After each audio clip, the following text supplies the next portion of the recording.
Hello everyone and welcome back to EDCNC. My name is Samuel and today we're going to be checking out the Oknife Rubato 3. Let's check it out.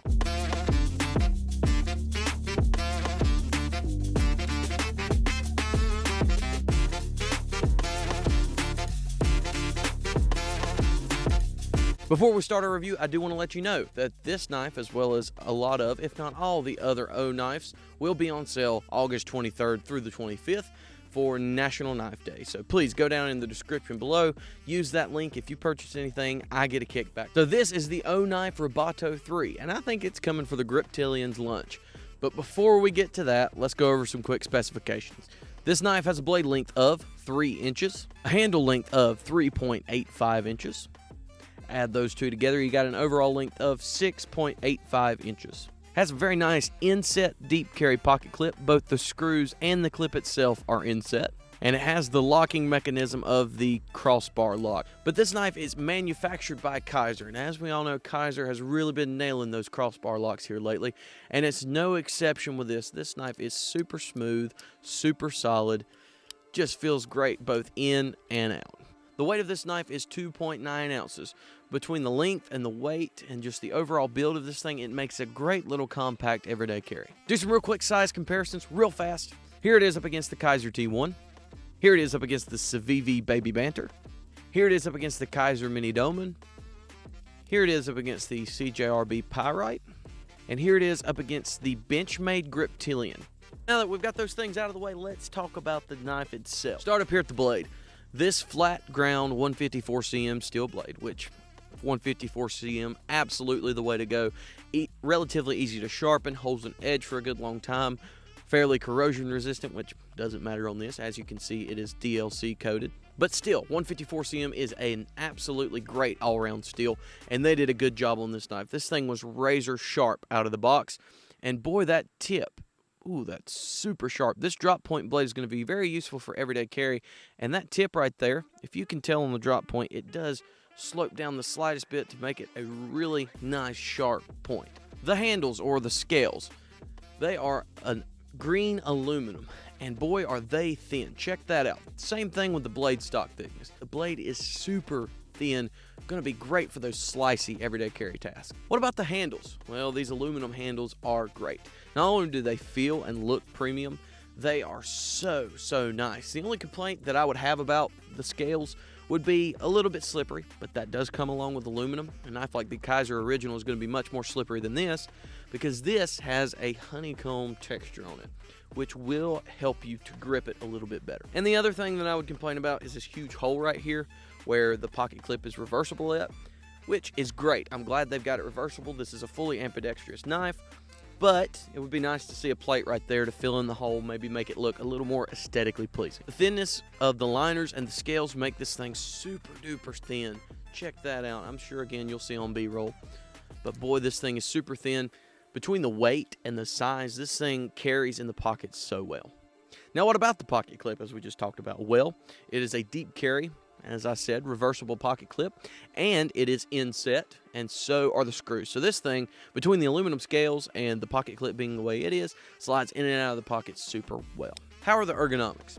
Ergonomics are fantastic. You can grip on this thing, and it, for me personally, fits like a glove. And I have relatively large hands. I wouldn't say slightly larger than average, but I would say large hands. And boy, this thing, it just nestles right into my hands. Feels like it's ready to do a little bit of work. As far as hot spots go, you're going to have to make them.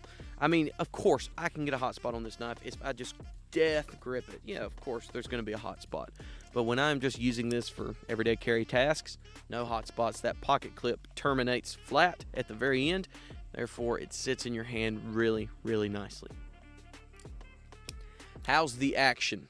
Well, between the thumb studs and that crossbar lock, it's very much a winner. It's got that just almost magnetic feeling action. Of course, there are no magnets involved, but it's got that action where it just sucks right in there, and it's, oh boy, it's great. Perfect for one-hand use. If you have any kind of disability to do with your hands or motor function issues, then this is going to be a good knife for you because you can use it one-handed very, very easily.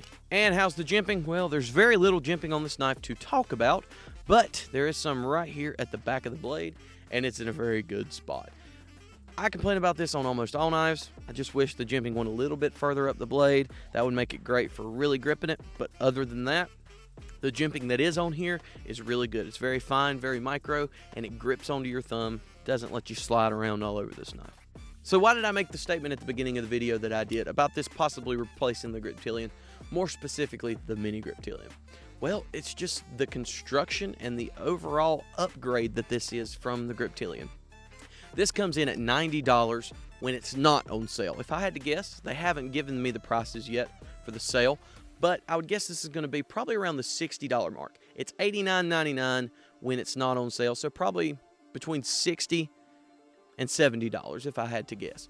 And for that price, this over the Griptillian, the only upgrade I would see you getting with the Griptillian is S30V instead of 154cm, which, depending on what you do with your knife, might not be an upgrade. If you want something that's easier to maintain, 154cm is much better. But even as far as handle materials go, this one is aluminum. The regular Griptillian uses FRN. The pocket clip, it's not deep carry on the Griptillian, it is on this, and this is reversible. I believe it also is on the Griptillian though. The crossbar lock mechanism, in my opinion, better than the one you'll find on most Benchmades. Benchmade's kind of hit and miss here and there with their crossbar locks lately, but this one, pretty spot on.